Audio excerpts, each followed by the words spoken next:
Let's pray. Father in heaven, we thank you so much for this morning. Thank you so much for the rain. We thank you so much for you give beauty for ashes. We thank you for all the good things that you have blessed us with.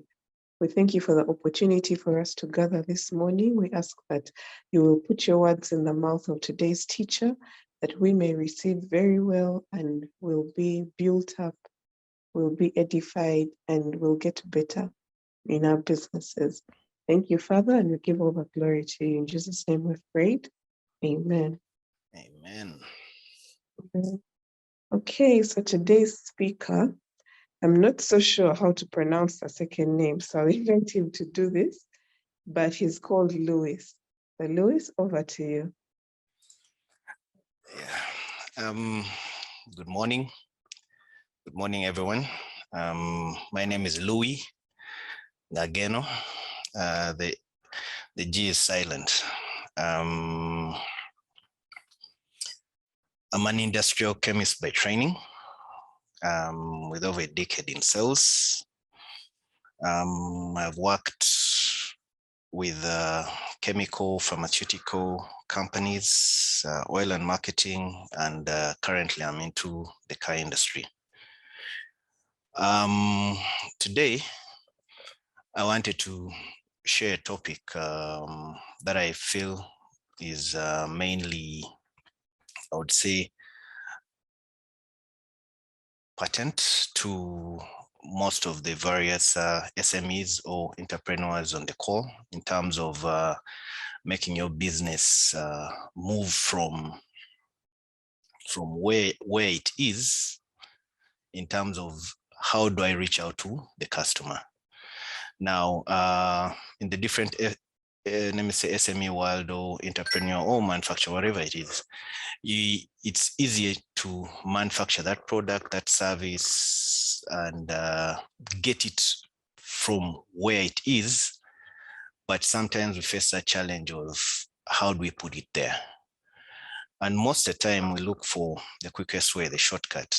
Can I go to direct to the market? How do I go to the market? And there's been a lot of wise saying and nuggets I've been picking from this call, and I've listened, and I just wanted to add a little bit. Right now, I want to talk about retail as a business. Just a second. I just want to talk to retail as a business. All right, just allow me to go through my slides quick because I wanted to make sure I can get done fast. Okay. Technology can be tricky. I'm trying to see how to share, but it's okay. Let me let that for another day. Okay, right. Rosemary, how do you share? I'm stuck there. See this. You can proceed. You'll begin anyway, sharing right shortly. It's okay. Let me proceed. It's okay. So most of the big multinationals or big companies, say in Uganda today, play in three major areas in order to drive their revenue, brand presence. And what are these three major areas? Mainly business to business. For example, selling to another business. Maybe if I'm into Coca-Cola selling maybe to Sheraton, its product or things like that. Then there's business to customer. That one mainly works with an institutional customer. And this chain feels like it's the easiest that many people want to work with because you're dealing with that customer. There's a distributor in the place, there are stockists on the way, and they can be able to pick up that product and put it for you at no extra cost, because remember, you're not going to invest into the brick and mortar. It's just going to be different people you're working with. And once your product is famous, definitely you have major rights to command, I would say, in terms of how are you going to work with them, what percentage are they going to take, how are they going to be dealing with you. The last part is retail. Retail, some companies call them key accounts. Some people would, for example, the oil and marketing business or fuel business, those are those stations or retail stations, petrol stations, whatever you call it. That's where that line falls in. Now, I just wanted to dash quick, what is retail business? Mainly, retail business is a sale of goods and services to consumers, where a retailer, who is the person running that business, purchases goods in large quantities from manufacturers and or directly or through a wholesaler, and then sells them in small quantities to consumers for a profit.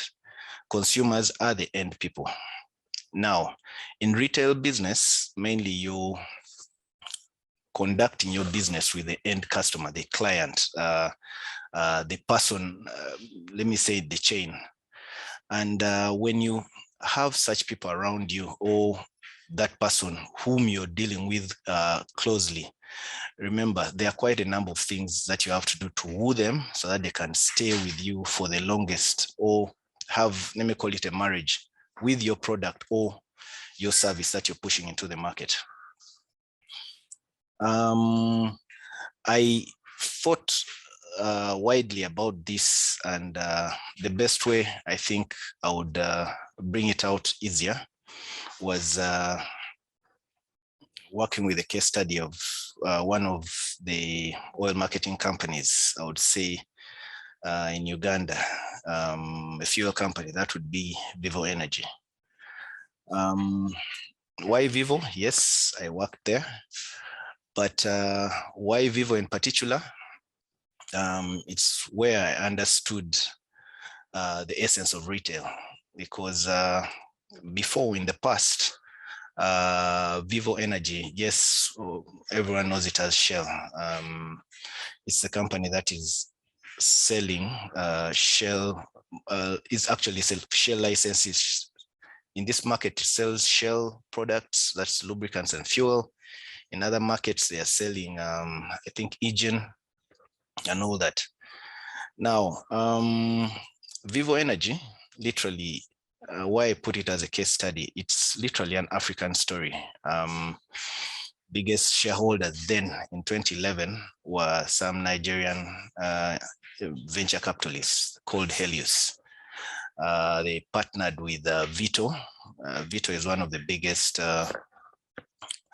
oil, can I say oil companies, downstream marketing, mainly from Australia. And they also had Shell come in with the 20%. Now, Shell didn't want to lose most of its stake in the market. They wanted to maintain its brand presence. So they went into a partnership with these two individuals, and they kept their presence. They didn't want to be like Chevron, Caltex, that literally sold out, and they got out of the market. And when they wanted to come back, it was really tough. So Shell maintained that, worked with those two people to get on to the standards. Now, with that in mind, Shell used to just do what it did to get by, as in, I am a brand, everyone knew it as the station that was Shell, as in, I remember you'd, back in the day, you'd step into a taxi and you reach any fuel station and the stage was called Kushel. So maybe the name was catchy or things like that. But from 2011, when Vivo Energy stepped in, mainly they did the African segment. They looked at 23 countries where they wanted to increase their footprint. And in those 23 countries today, they have over 2,500 fuel stations. For example, last year they sold over 10.3 billion liters, and they increased their storage capacity to 1 billion liters. In terms of customer presence, they have 1 million liters who are served daily, and about 2,750 employees. This is across Africa. Now, these guys understood what retail is and what retail meant to the business, because back in the day, Shell, being big as it was and being present both in upstream and downstream, they didn't really sit down and focus on the downstream bit of it, because more money was into the upstream. Remember, I'm into exploration. I get all those things, gas, fuel, all those other chemicals that come through. And obviously you sell them to a profit to each and everyone who's willing to purchase from you. And depending on the different rigs that you have around the globe, definitely your cost of investment and expenses was lower on the other side. So literally, they've been minting a lot of money. So coming to the downstream, Africa wasn't really giving them the amount of money that they were looking at. And in terms of expedition and growth and all that, they were not seeing it happening. So these Vivo guys came and took over that part. So they agreed and they decided to run it.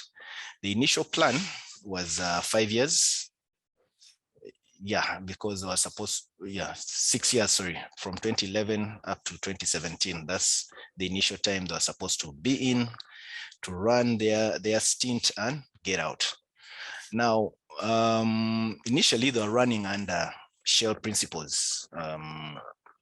Let's sell the product, continue with it. The ERPs that were there, mainly they kept the same Shell principles.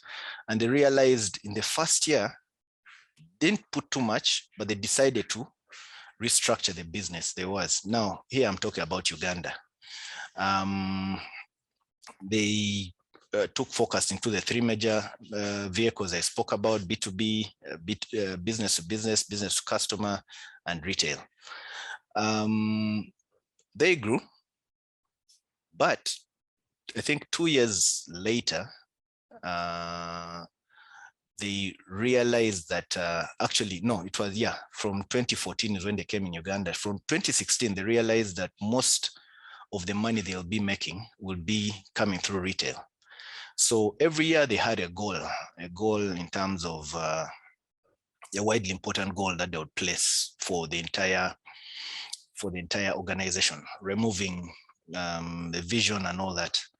So by 2016, they changed their goal for that year. They changed the mantra and they started pushing that we are not going to be a fuel business, we are going to be a retail business.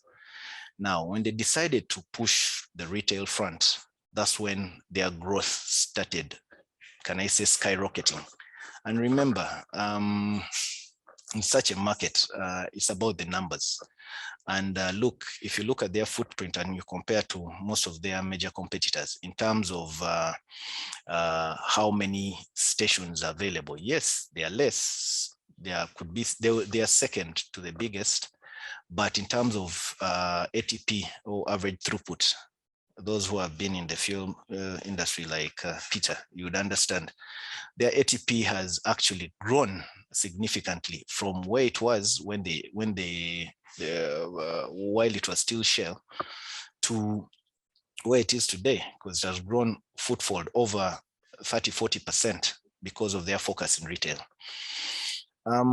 With that said, I just wanted to bring you through a basic concept, and a concept that literally ran what they call retail today. And that concept, they would call it the Duuka. They put it in all different markets. And for Uganda, a Duuka, literally, that's a small shop. The belief was, how do I run this business, because it's mainly the then CEO or MD for Uganda who kept pushing. And it was quite interesting. When you look at it and we look at our businesses, it's something that we can pick up. What is a Duuka concept? This is that small shop. Mainly, I think you know it from before the Carrefour's, ShopRite, what. Yeah, those guys were not the Generation X's, which most of us, you know, those shops which have been around the area. Now, what is that? One, the concept was you understand the location you're in. By understanding the location, are you in an urban setting? Are you in a neighborhood? Or are you a transit?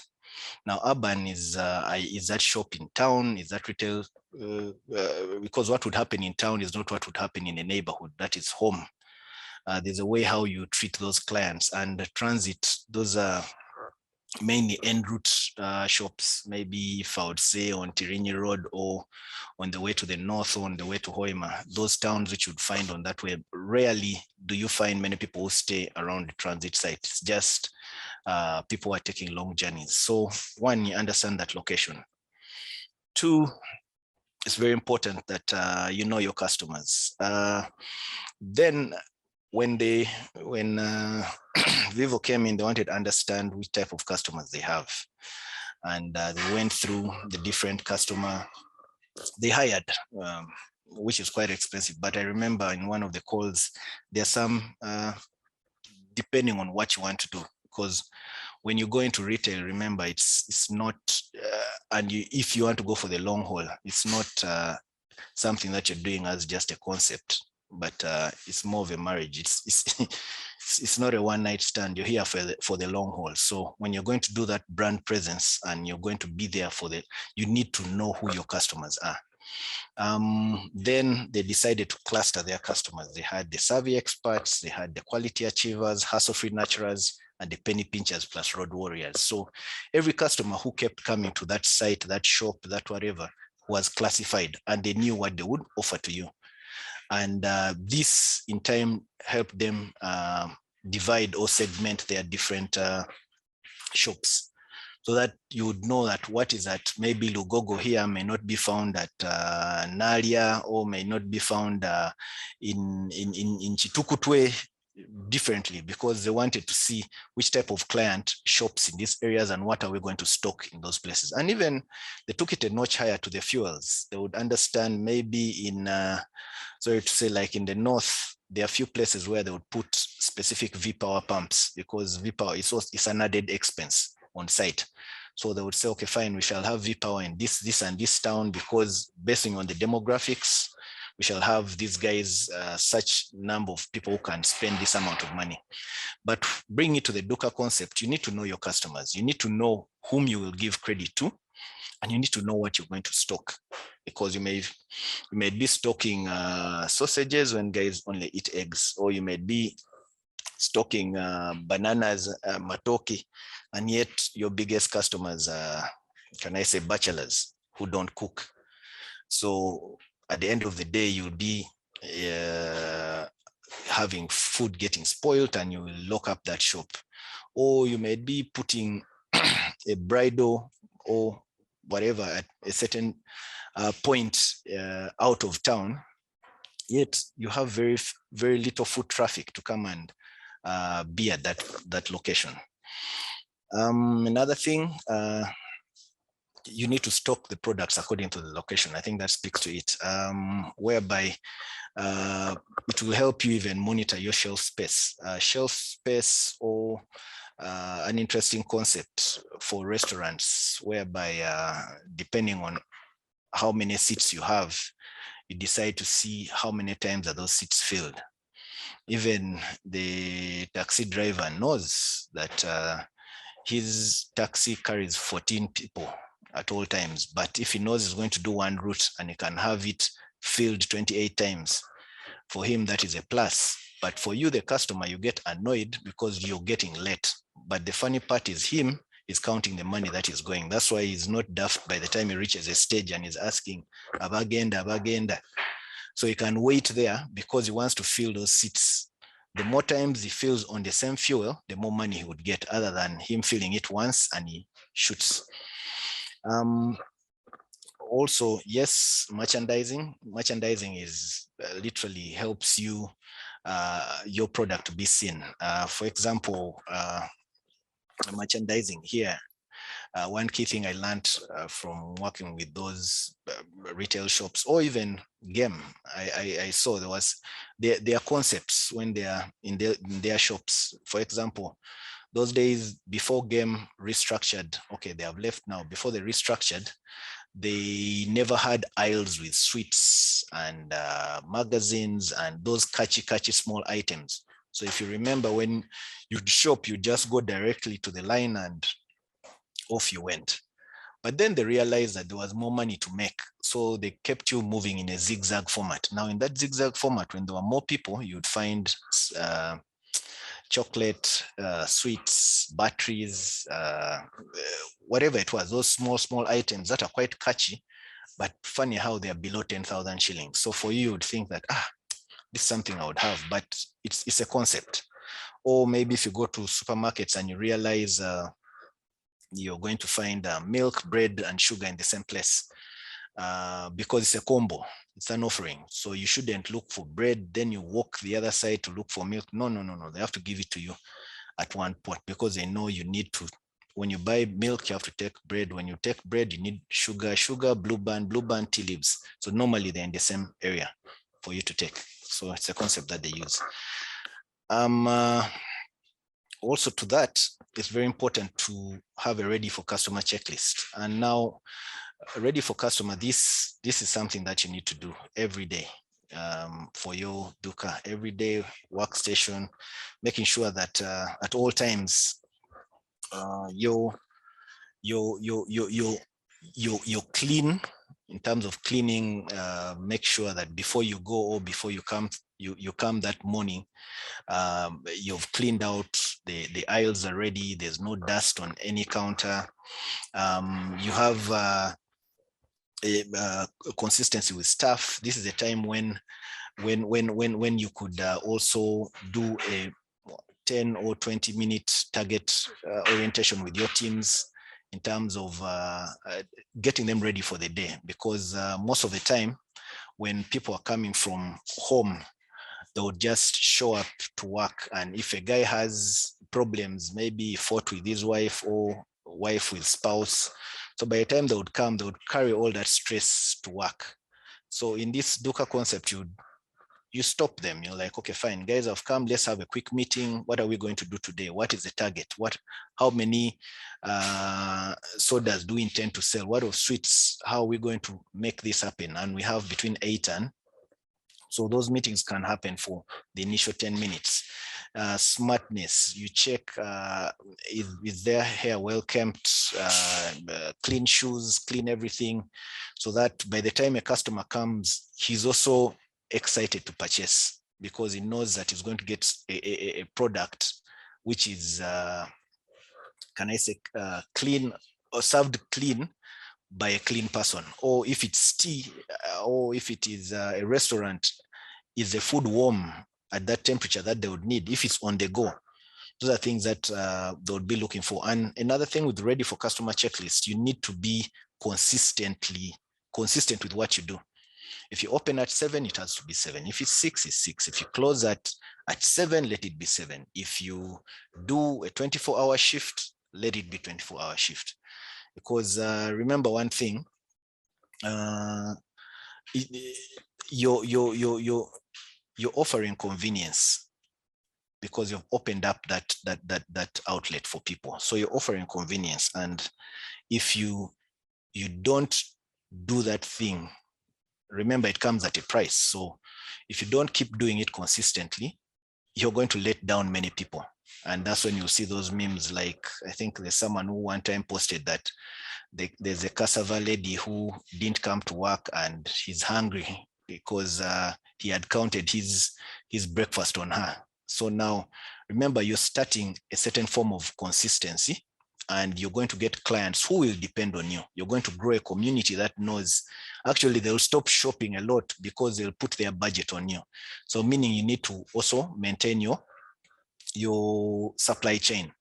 If it is to have the sugar in one kgs, let them be there, because those guys will stop buying 5 kgs or 6 kgs because they know that you're there and you're going to always serve them. Treated like a guest, yes, that is quite important. Smiling. By that time, since you're running that Duuka concept, you know people by name, and you will keep, it will be more of a friendly environment, and people will feel free always coming to your outlet, your store, your whatever you'd call it. Also, you'll always have to have an offer. Sometimes it's a buy one, get one free, or you're having an opportunity to upsell. If you notice, for example, in most supermarkets or supermarkets, there are always sweets out there at the counter. Why? Those sweets were actually meant for you not to take change.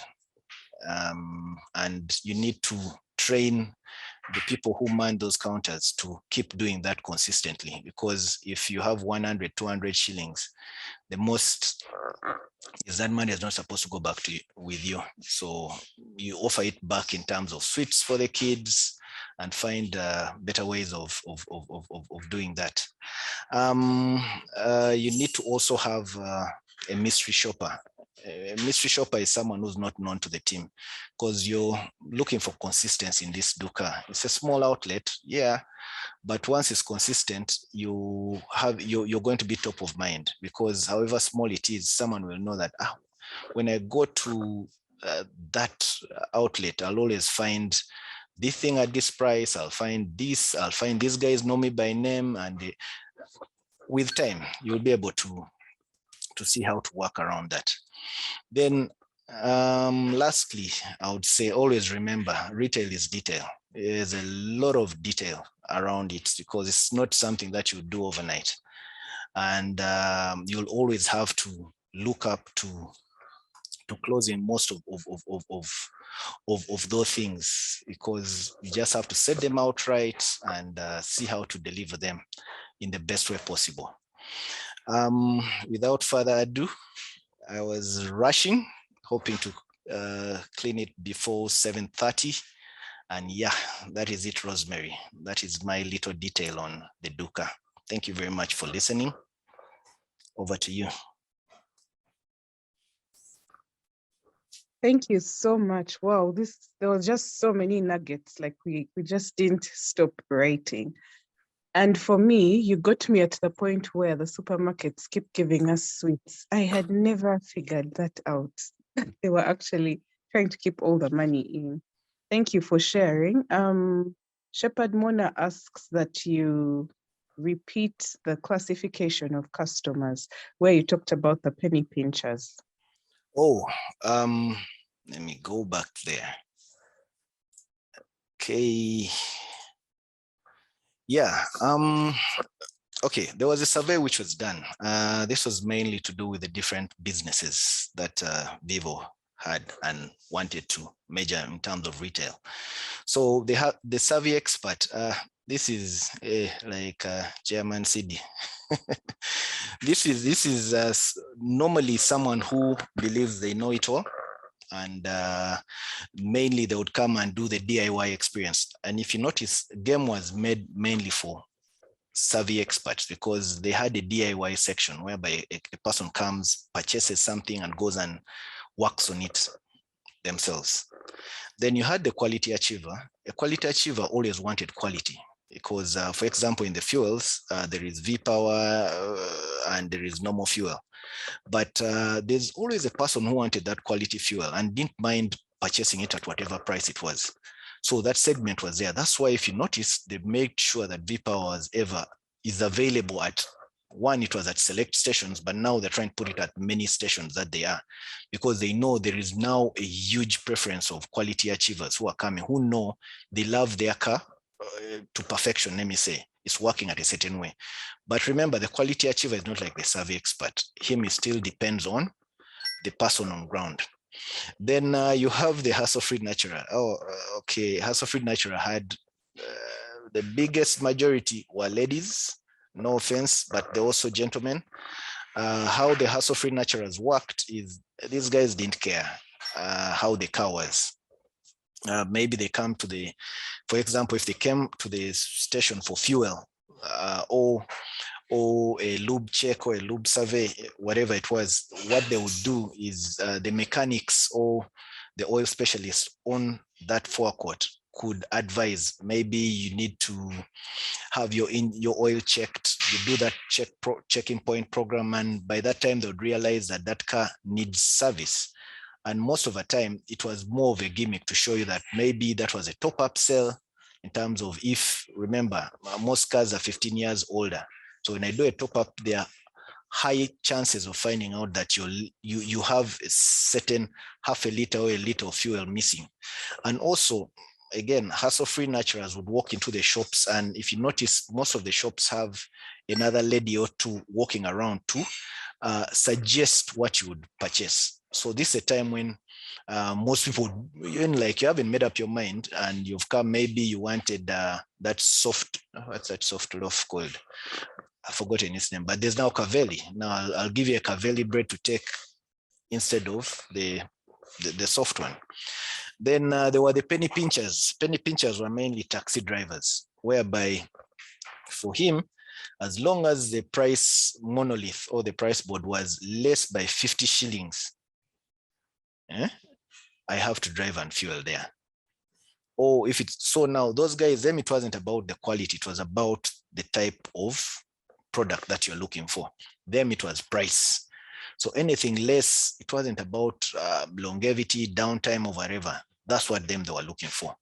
Then definitely the road warriors. Road warriors were mainly mothers, a few truck drivers. Road warrior meant you're always on the road. So they profiled this lady who wakes up early, takes their kids to school.